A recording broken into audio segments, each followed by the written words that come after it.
إن الحمد والصلاة والسلام على من لا نبي بعده أما بعد فأعوذ بالله من الشيطان الرجيم بسم الله الرحمن الرحيم قل إن كنتم تحبون الله فاتبعوني يحببكم الله ويغفر لكم ذنوبكم والله غفور رحيم وقال النبي صلى الله عليه وسلم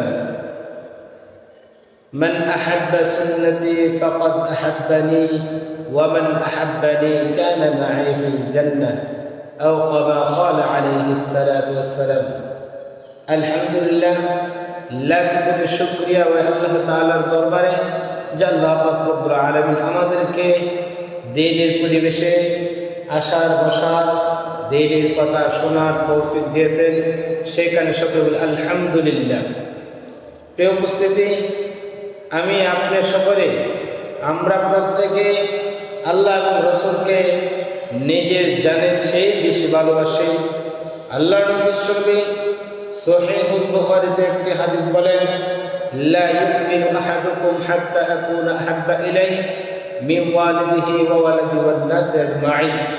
তোমাদের কেউ ততক্ষণ পর্যন্ত পূর্ণাঙ্গ মুমিন হইতে পারবে না যতক্ষণ না আমি নবীকে তার কাছে তার মাতা পিতা তার সন্তানাদি সমস্ত মানুষের চেয়ে বেশি প্রিয় না বানাইবে। প্রিয় উপস্থিতি, এতে আমরা কি বুঝলাম?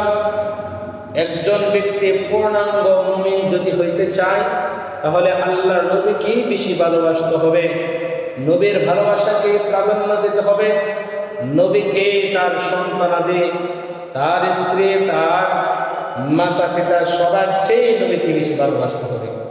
এই কথার দ্বারা আমরা কি বুঝলাম?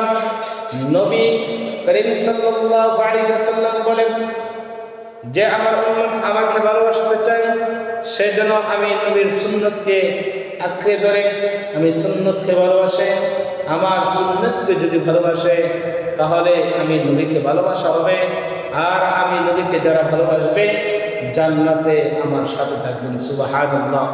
প্রিয় উপস্থিতি, আমরা এই হাদিস দ্বারা কি বুঝতে পারলাম? আল্লাহর নবীকে ভালোবাসতে হবে, নবীর ভালোবাসাটাকে প্রাধান্য দিতে হবে। আর নবীকে যদি আপনি ভালোবাসেন, নবীর সুন্নতকে আপনার জীবনে অগ্রাধিকার দিতে হবে।